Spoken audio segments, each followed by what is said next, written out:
We go. Hello. Hi, Pranella. This is perfect today. Yeah.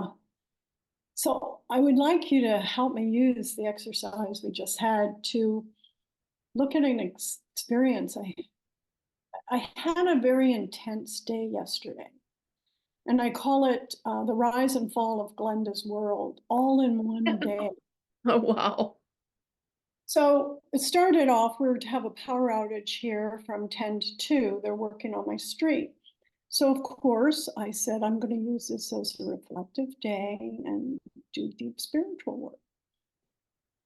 But by 10 o'clock, I was like, So much for planning. yeah. And I was caught in this, I'm on the board of directors here at my condo. Yeah. And the key to the building is old. And apparently we're all out of keys. So if anybody loses keys, we can't replace them, which is not good. And we've been told we have to rekey the whole building. So the way I work, if somebody says they can't make a key or I can't do something or says no to me, Mm. I'm like a dog with a bone and I have to find the answer. So yesterday I'm racing out of the house. I'm all over the countryside and different towns. I'm making phone calls. Long story short, by 1 o'clock in the afternoon, I found a place that I can get keys made. And all along, I'm thinking, how great am I? I'm like this hero. And I'm getting ready to brag of all this work I've done, and I'm coming back with keys. I've saved the world. And I get back, the power's still out. So I decide to go shopping. So I go shopping, coming back from shopping, stopped at a stoplight. I get rear-ended. I get a sort of whip back and I'm in shock. The three guys get out of their car, we pull my car over, their car, no damage to my car. But I'm activated. Mm. I'm a victim. And Mm. this full-blown victim came in place here. And I was over the top. And they didn't have their insurance with them. One guy ran home. Anyway, long story short, the ambulance came, the fire truck came, and I'm hysterical over nothing. Total victim. And so my brother comes, and anyway, he calms me down, and I get in the car, drive home. So now I'm no longer the hero, I'm the victim. Drive home, and what do you think I can do? Take a large glass of wine, watch TV, and crash. Mm. And so I woke up this morning and I'm going, God, that's my whole life. Yeah. Wanting something different, like being spiritual. Mm. And I've always pursued the hero. I've accomplished all kinds of things. And then I go straight to victim, and then I crash, and then all has gone to hell. And And then it's the next day we start over. Groundhog Day. right. Isn't it amazing? And I'm sitting here today, and what's different is that I see it all. Yeah. And a part of me wants to call the insurance company with the claim, get my physical therapy, get my I don't feel anything wrong with me today, but I want to continue to be the victim. Yeah. And but I'm sitting here also going, gosh, there's a detachment of this is all a dream. Mm. It's a play. It's a It's a play. play. Yeah. And this is what I do all the time.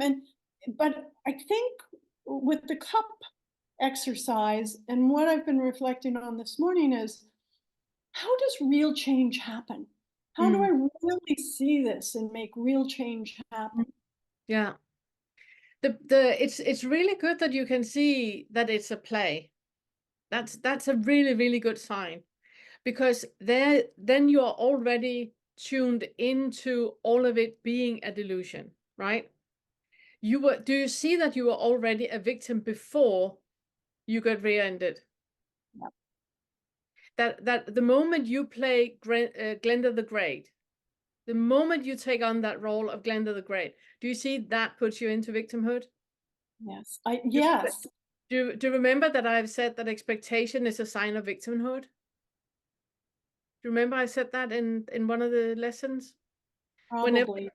whenever you set out to do something and you have an expectation about an outcome, you want to do the keys, you have an expectation about doing all the keys and having all that sorted. There's a problem. Glenda the Great comes to the rescue and she takes over. In that little bubble, there's an expectation about an outcome.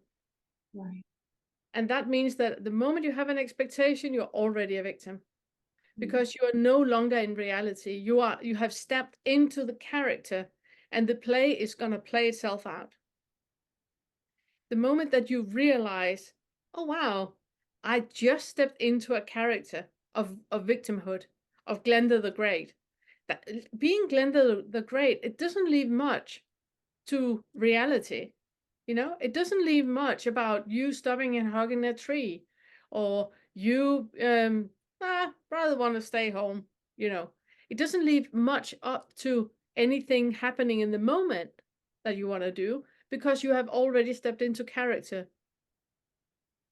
I would like for you to pull it back and just like Ryan Reynolds, he could look at Deadpool and see that is a character that he's playing, right? Ryan Reynolds can look at Deadpool. Deadpool can't look at Ryan Reynolds, right? I would like for you to be the person that can look at Glenda the Great, the play of Glenda the Great.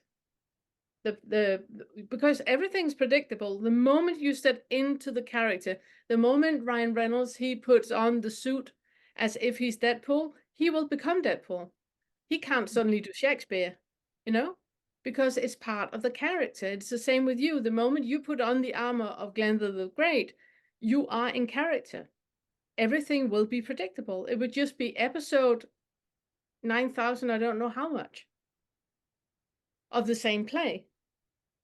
But what I would like for you to notice is when does the victimhood step into character? Because it's going to happen much, much sooner than you actually are aware of.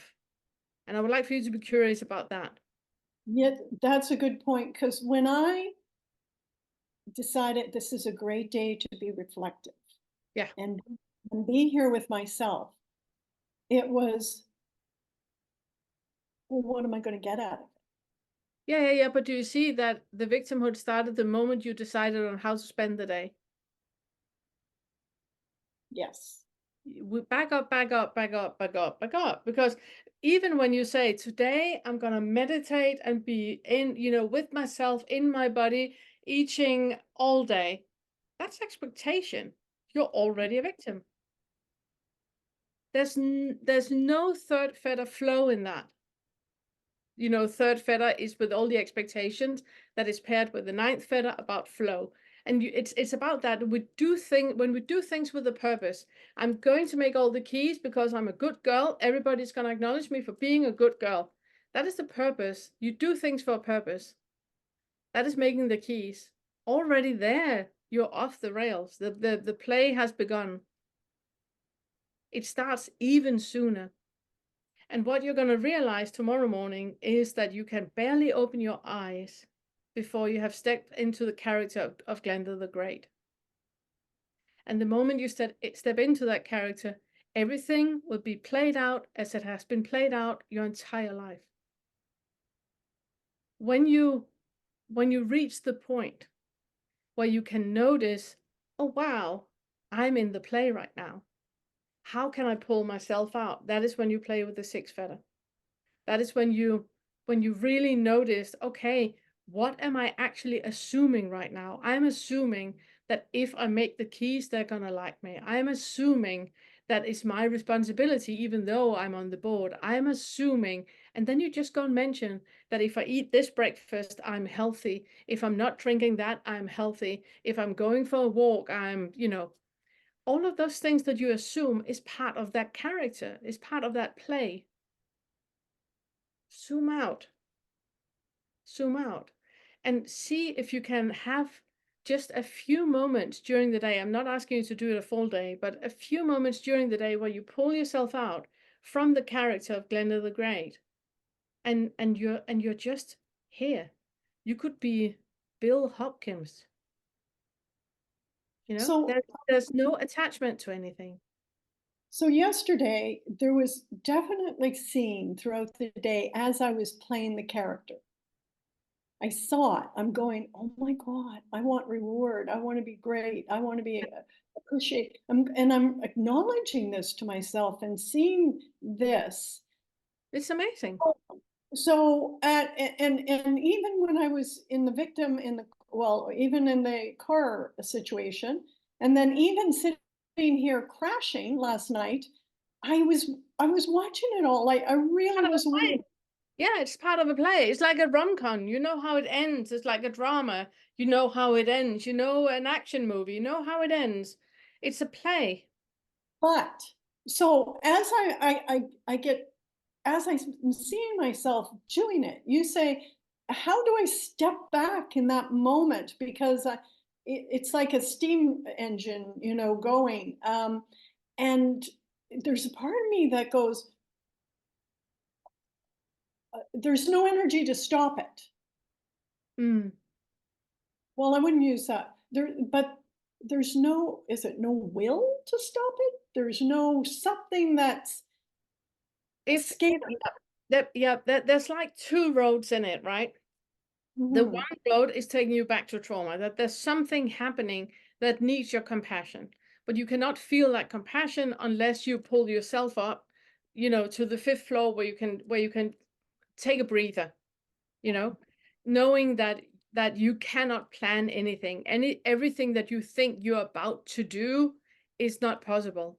It's imaginations of the mind, it's creations of the mind. If you right now just sit here right now and you close your eyes, you don't even have feet, you know? So it's really that everything we have worked with, go back to that. You have all the knowledge, go back to that. If there keeps being hooks into fear, anger, guilt, or shame, into something about boundaries, into wants or don't want, then work with the feathers, work with the material until you find out what it is. And then you stay with that. You don't need to change anything. You don't need to remember anything about the past. It's just knowing that this sensation I have in the body right now is fear. Okay, cannot be in a body full of fear. And then you're just staying with that. The moment that you don't have any of those hooks in it anymore, then you're free to work with the sixth feather and the higher feathers. And that is where it starts to get fun. And I would like to introduce you to a character that I'm using a lot. And it's Riley Miller. I would like for you, next time you are Glenda the Great, to remind yourself that you have no idea that you're Glenda the Great. You have no idea that you're Glenda. If you only, do I still have you? You're still Mhm. here. If you only use your five senses of seeing, hearing, smelling, tasting, and touching, there's no thought attached. How do you know that you're Glenda? Which of the senses tells you that you're Glenda? You can only refer to seeing, hearing, smelling, tasting, touching, not thoughts. Only the sensing. In the seen, there's only the seen. In the heard, there's only the heard. You can't attach anything else to it. How do you know you're Glenda? How do you know you were even born? This is where six feather starts to get fun. And Riley Miller is a character that I usually put onto people. So whenever you are stuck in a do, then you can tell yourself that you're Riley Miller, you're from Michigan. And if you have a fifth feather nonsense, I do not, then you know, there you go, fifth feather, off we go. If you have a laughing about it, oh my God, I believe that was Glenda, then there you go, there you go. Wow. Thank you, Fernella. That's fabulous. Yeah. Oh, wow. Thank you.